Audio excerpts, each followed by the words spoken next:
with China, you know, that 5.5% growth rate that officials threw out, nobody believes it right now. You think it's probably going to be closer to 4.5%. And I guess whether or not they are able to hit that depends on whether the strategy now, it's like, you know, if life gives you lemons, make lemonade. In this case, COVID, fine. We'll go out and build more bridges and sports stadiums and windmills, etc.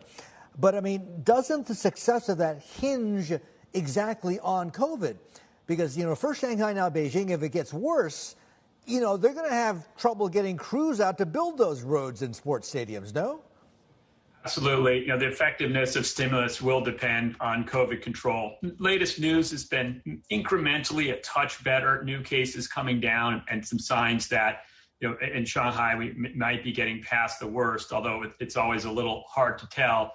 And Beijing case numbers still seem quite low. But there are a lot of restrictions around the country, even in some cases in places where there aren't any COVID cases, more precautionary in nature. So one of the obstacles to the infrastructure campaign is going to be, you know, keeping COVID restrictions targeted on just the areas where they're most needed. So, you know, this is sort of classic pump priming, right? If it were another country, it would be pork barrel, but obviously not in China's case. What are they doing, or are they doing enough, do you think, on the demand side, on the consumption side, to try and help that?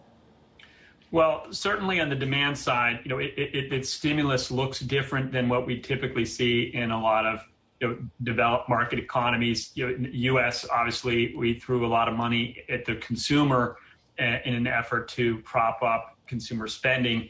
In China, you may see some limited moves in that regard, but typically government-directed spending, infrastructure spending tends to be preferred.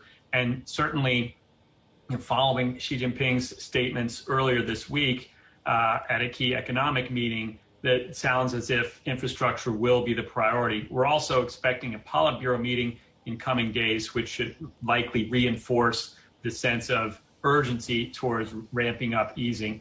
Fiscal and directed credit easing is more desirable, we think, from their perspective than monetary easing, given that the rest of the world is raising rates, and we've seen some weakness in the renminbi recently. So we think that the emphasis will continue to be fiscal and to some extent credit.